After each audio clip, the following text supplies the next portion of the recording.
What if one political decision could quietly shake the financial foundation of North America? Not through war, not through headlines, but through markets. In the past few weeks, a series of economic signals has raised serious questions about how fragile cross-border stability really is. This isn't speculation, it's about how modern financial systems actually work, and what happens when political leverage collides with economic interdependence. Today, we're breaking down a scenario that few are discussing openly. What happens if trade pressure escalates into financial friction between the United States and Canada? The answer may surprise you.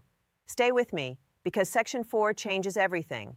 If you are watching the markets right now, you might think the biggest risks facing Wall Street are inflation, interest rates, or election uncertainty. But there is a scenario, rarely discussed on mainstream networks, that would shake the North American financial system to its core.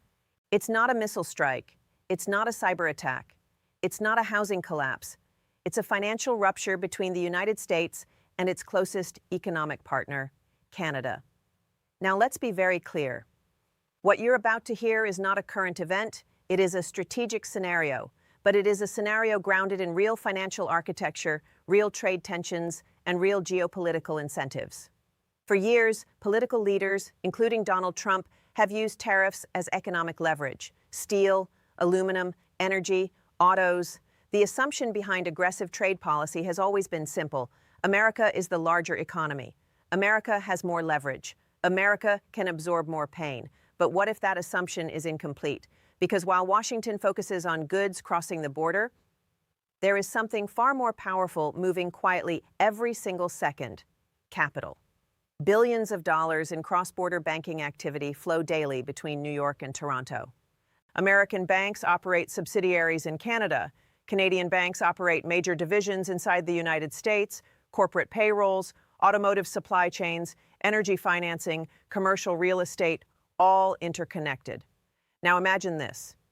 In response to escalating tariffs, Canada doesn't respond with more tariffs. Instead, policymakers invoke financial regulatory tools. They restrict clearing privileges. They limit cross-border capital movement. They tighten licensing rules on foreign banks operating domestically, not permanently, not recklessly, but strategically.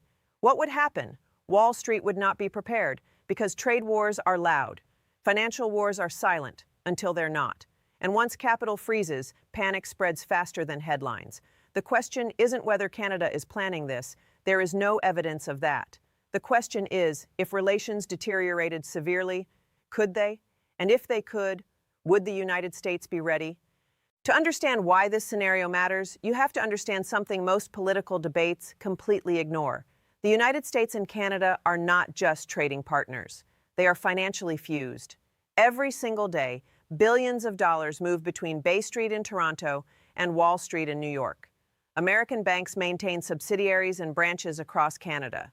Canadian banks operate massive footprints inside the U.S. financial system. This isn't symbolic, it's structural. Institutions like J.P. Morgan Chase, Citigroup, Wells Fargo, and Bank of America conduct cross-border financing tied to manufacturing, energy, infrastructure, and commercial real estate. On the other side, Canadian giants such as Royal Bank of Canada and Toronto Dominion Bank are deeply embedded in American markets, holding U.S. assets, financing American projects, and servicing U.S. customers. This isn't a normal trade relationship. It is the most integrated bilateral economic system on Earth. Auto parts cross the border multiple times before a vehicle is completed. Energy flows north and south. Pension funds invest across jurisdictions. Banks clear transactions in both currencies constantly. And here's the key. Capital mobility is what makes all of it possible. Tariffs slow goods. Financial restrictions freeze systems. If a government, hypothetically, limited foreign banks' clearing privileges even temporarily, it wouldn't just affect profits. It would disrupt corporate treasury operations, payroll processing, loan issuance, liquidity management, supply chain financing. The public conversation about trade wars tends to focus on steel shipments and lumber tariffs. But the real power lies in regulatory architecture. Central banks, finance ministries, and prudential regulators hold tools most voters never think about, tools that don't require dramatic speeches, just legal directives. For example, Canada's financial system is overseen by the Office of the Superintendent of Financial Institutions, a regulator with broad authority over licensing and prudential rules. In the U.S., institutions answer to a complex web of regulators, including the Federal Reserve and Treasury. If tensions escalated, the battlefield wouldn't be trucks at border crossings. It would be compliance desks, clearinghouses, settlement systems, liquidity lines, and markets react violently to uncertainty in those areas. Because when investors realize that capital mobility, the sacred assumption of modern globalization, is politically vulnerable, they reprice risk immediately. That's when volatility becomes contagious. And that's when political strategy collides with financial reality. To understand how a financial confrontation could even enter the conversation, we have to start with tariffs. When Donald Trump first embraced aggressive tariff policy during his presidency, the logic was straightforward. Use economic pressure to renegotiate trade terms. Steel and aluminum tariffs were justified under national security provisions. Threats against automotive imports were floated as leverage. Energy and supply chain vulnerabilities became political talking points. Supporters argued it was long overdue toughness. Critics warned it was destabilizing. But one assumption sat quietly underneath both arguments: that trade disputes would remain confined to goods, physical items crossing borders, containers, pipelines, rail shipments. What rarely entered the mainstream debate was escalation risk, because once tariffs stack up, 10%, 20%, 25%, retaliation becomes politically inevitable. Governments cannot appear weak in the face of economic pressure, and here's where strategic calculation enters. If Canada were ever pushed into a corner economically, policymakers would ask a simple question: where is our leverage? Tariffs hurt, but the United States economy is larger, so counter tariffs alone may not equalize pressure. But financial tools? That's a different equation. Canada's banking system is smaller in number of institutions, but highly concentrated and tightly regulated. It is often described by economists as stable, centralized, and disciplined. Meanwhile, the U.S. financial system is vast, fragmented, and globally interconnected. In a prolonged trade standoff, the temptation to explore financial countermeasures would grow, not as a first move, but as an escalation option. Not to destroy integration, but to signal seriousness. Even limited regulatory friction, enhanced compliance reviews, temporary restrictions, liquidity scrutiny could rattle markets. Because investors hate unpredictability more than they hate taxes. Imagine a headline suggesting cross-border banking licenses were under review due to trade tensions. Even if temporary, even if procedural, markets would react immediately, not because collapse is guaranteed, but because uncertainty is toxic to valuation models. The modern financial system runs on confidence. Once investors begin asking whether political disputes might interfere with capital mobility, they adjust portfolios fast. Funds move, yields spike, currencies swing. This is why trade conflicts between close allies are uniquely dangerous. The integration is so deep that even small disruptions cascade quickly. And if rhetoric escalates beyond economics into sovereignty and national security narratives, space for compromise narrows. At that point, leaders are no longer negotiating spreadsheets. They are managing domestic political pride. That's when escalation risks multiply. And that's when financial stability quietly enters the room. Now let's slow this down and separate drama from mechanics. If tensions between Washington and Ottawa escalated severely, what tools would Canada realistically have at its disposal? First, context matters. Canada is not an economic lightweight. It is a G7 nation with one of the most stable banking systems in the developed world.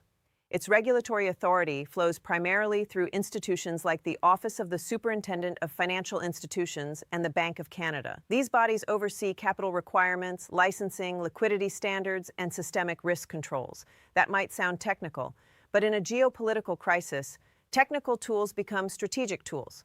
For example, a regulator can increase capital requirements for foreign bank subsidiaries. It can impose temporary restrictions on certain types of cross-border lending. It can tighten liquidity buffers. It can subject foreign institutions to enhanced supervisory review. None of those actions are theatrical. They don't involve dramatic press conferences. They involve paperwork, compliance letters, legal authority embedded in financial statutes, but markets read between the lines. If American banks operating in Canada suddenly faced heightened regulatory friction due to economic stability concerns, investors would immediately ask why, and perception alone can move billions. On the flip side, Canadian banks are deeply embedded in the U.S. economy. Institutions like Royal Bank of Canada and Toronto-Dominion Bank hold significant American assets and serve U.S. customers. This interdependence creates mutual vulnerability, and that's precisely why financial warfare between allies is so rare. It would be self-damaging. But in a high-stakes political environment where leaders frame disputes as existential, deterrence becomes strategic. The very existence of regulatory leverage can shape negotiations. Think of it less as a weapon and more as a pressure valve. The knowledge that capital mobility can be slowed, even slightly, changes the negotiating dynamic.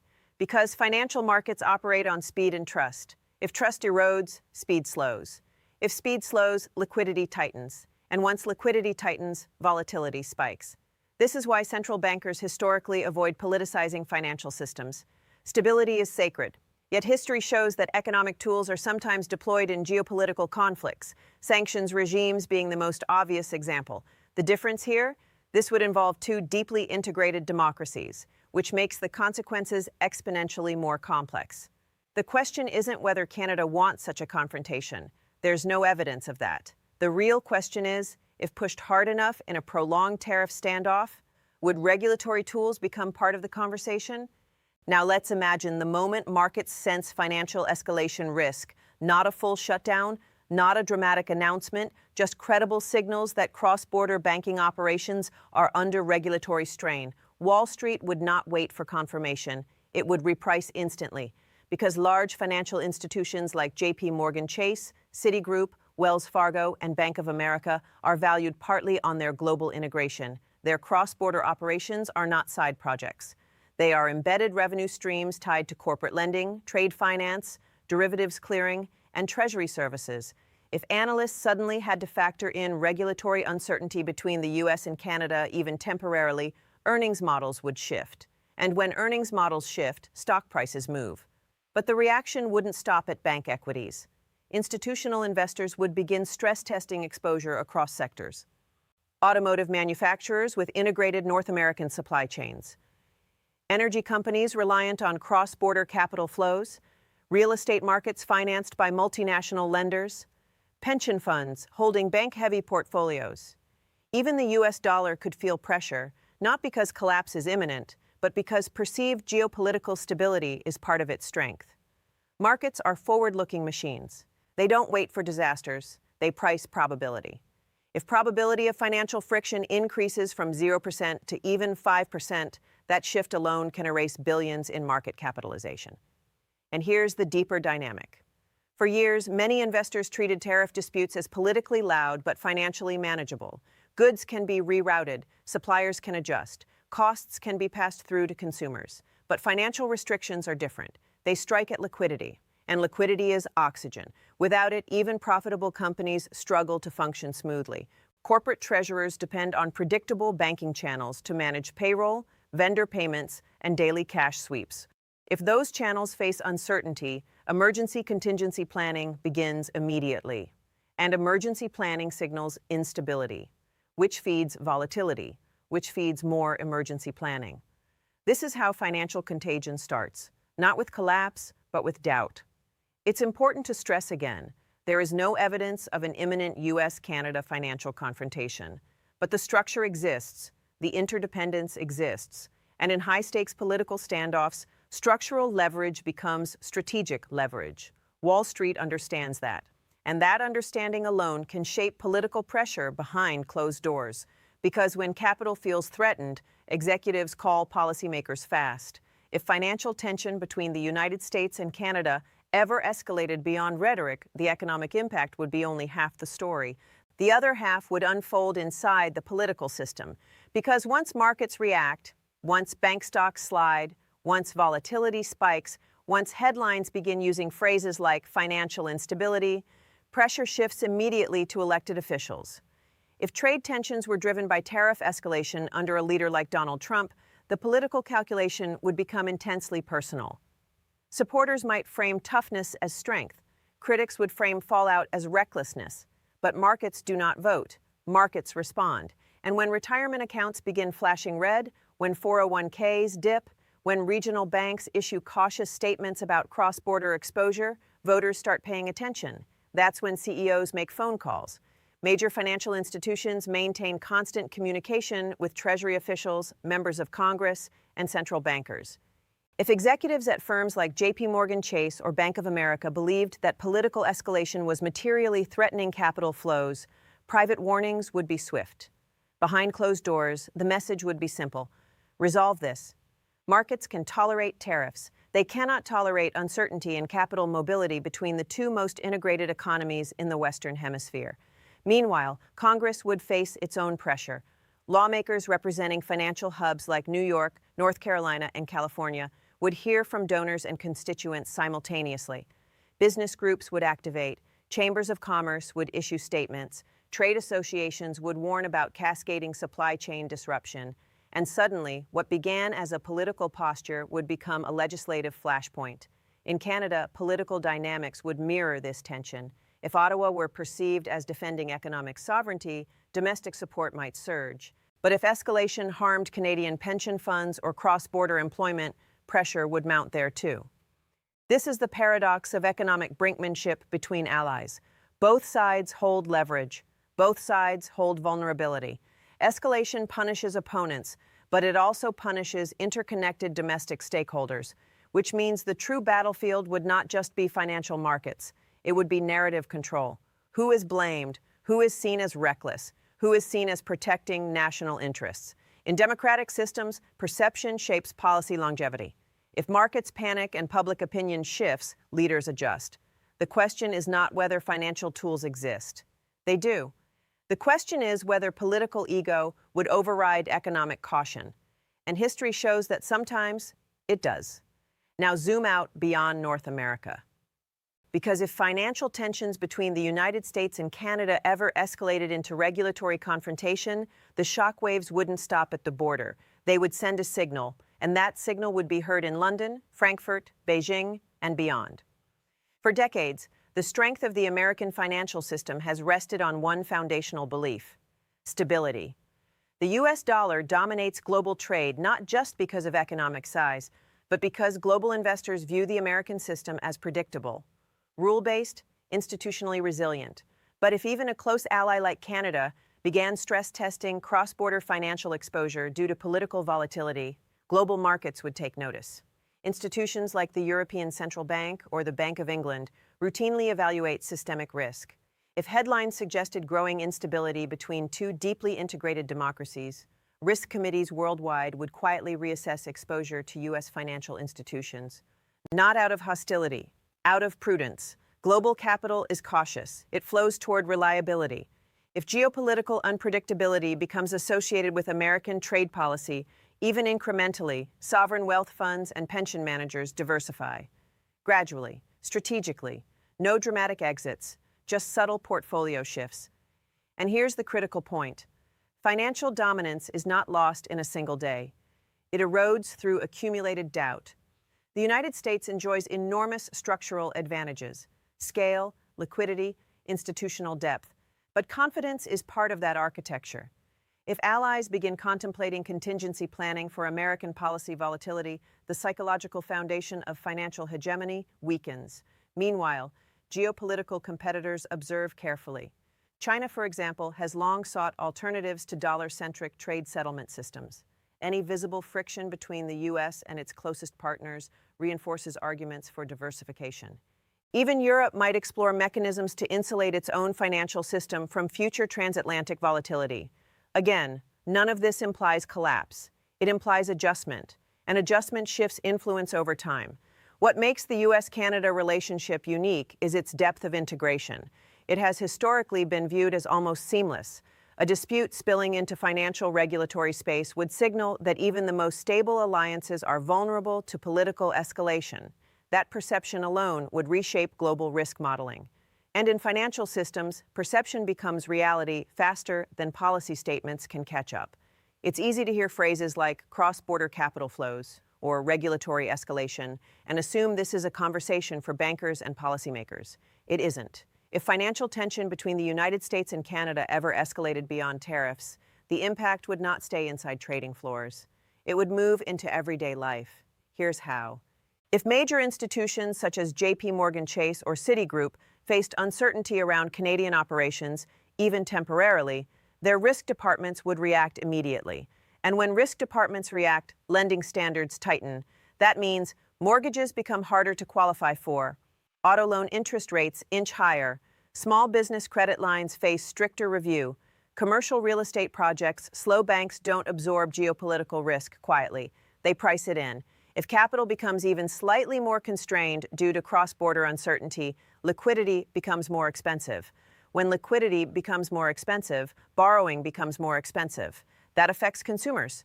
Then there's the supply chain effect. North America's manufacturing system is deeply integrated. Automotive parts cross the US-Canada border multiple times before final assembly. Energy markets are intertwined. Critical minerals, lumber, agricultural products all move fluidly between the two economies. If financial friction slowed trade finance, letters of credit, export guarantees, clearing systems, supply chains would not collapse overnight, but they would slow. And slower supply chains mean higher costs. Higher costs mean inflation pressure. That shows up at the grocery store, the gas pump, the hardware store, your heating bill. Even retirement accounts could feel volatility. If bank stocks decline or broader indices react to geopolitical uncertainty, 401ks and pension funds absorb that movement. You may not trade equities daily, but your retirement portfolio likely does. This is why financial stability between allies is so critical. It underpins confidence in everything from home buying to small business expansion. And once uncertainty enters the system, caution spreads. Companies delay hiring, investors delay expansion, consumers delay purchases. Economic momentum slows not because of catastrophe, but because of hesitation. Again, this is a scenario analysis. There is no active banking blockade. But the structure of interdependence means political escalation always carries financial spillover risk, and in an interconnected economy, spillover rarely stays contained. If trade tensions between the United States and Canada ever approached the kind of financial stress we've been analyzing, the next phase would not be automatic collapse. It would be decision-making. And there are realistically three broad paths such a crisis could follow. Path 1. Market discipline forces. De-escalation financial markets are brutally efficient messengers. If bank stocks slide, bond yields spike, and corporate volatility rises, political leaders receive instant feedback.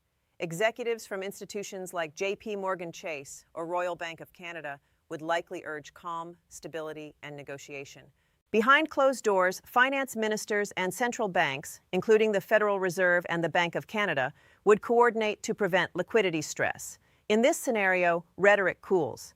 Tariffs are softened or renegotiated. Regulatory pressure is eased. Markets stabilize. Political pride takes a backseat to economic reality. Historically, this is the most common outcome between deeply integrated democracies. Path 2. Controlled escalation and managed friction. In this middle path, neither side fully backs down. Tariffs remain in place. Regulatory scrutiny increases incrementally. Cross-border operations face higher compliance costs. No dramatic financial freeze occurs, but friction becomes the new normal. Markets adjust to a higher baseline of geopolitical risk. Borrowing costs rise modestly. Investment growth slows gradually. Economic integration weakens over time, not through collapse, but through accumulated strain. This scenario reshapes the relationship quietly and permanently. Path 3. Ego-driven escalation. This is the most dangerous path. If leaders frame economic confrontation as a test of national strength, compromise becomes politically costly. Under a leader known for aggressive trade tactics like Donald Trump, escalation could be portrayed domestically as resolve. Canada, in turn, would defend sovereignty. If retaliatory financial measures were ever invoked on either side, confidence could erode quickly. Credit markets depend on predictability. If predictability fractures, liquidity tightens. If liquidity tightens, volatility spikes. And once volatility spikes across integrated banking systems, restoring calm becomes exponentially harder. The irony? Both economies would suffer. Both political systems would absorb backlash. and global competitors would quietly benefit from Western instability. This is why financial confrontation between allies remains rare. The costs are mutual, the risks are nonlinear, and the escape routes narrow quickly once escalation begins. The future in such a scenario would depend less on economic theory and more on leadership judgment. After walking through this hypothetical escalation, tariffs turning into regulatory tension spilling into market volatility, one thing should be clear: the real risk isn't Canada. The real risk isn't tariffs. The real risk is miscalculation inside a deeply interconnected system. For decades, the United States has operated as the gravitational center of global finance. That dominance rests not only on size, but on trust. Trust in institutional stability, trust in rule-based governance, trust that political disputes won't suddenly destabilize capital flows. Leaders like Donald Trump have argued that aggressive trade policy is necessary leverage, and leverage can work when carefully applied. But leverage inside a tightly integrated economic partnership is different from leverage against a distant adversary. The United States and Canada are not just neighbors. They are systemically intertwined. Banks clear transactions across borders daily. Pension funds hold each other's assets. Supply chains cross provincial and state lines as if they barely exist. Financial systems assume continuity. When that continuity is questioned, even hypothetically, markets react first and ask questions later. And here's the larger global lesson. All major powers are now studying economic statecraft. Sanctions, tariffs, export controls, regulatory tools, financial influence has become a central instrument of geopolitical competition. But when those tools are used among allies, the damage is more unpredictable, because alliances amplify interdependence, and interdependence amplifies shockwaves. The scenario we explored today is not a prediction. It is a stress test, a reminder that economic stability between democracies is not automatic. It requires restraint, coordination, and strategic patience. If future leaders on either side of the border allow political ego to override institutional caution, the consequences would not be theoretical. They would show up in retirement accounts, in mortgage rates, in hiring freezes, in slowed investment, in everyday life. But the opposite is also true. Strong institutions, disciplined negotiation, and coordinated central banking can diffuse even heated disputes before markets spiral. The strength of North America has never been just its size. It has been its integration. And preserving that integration requires leaders who understand the complexity of modern financial systems, not just the optics of political confrontation.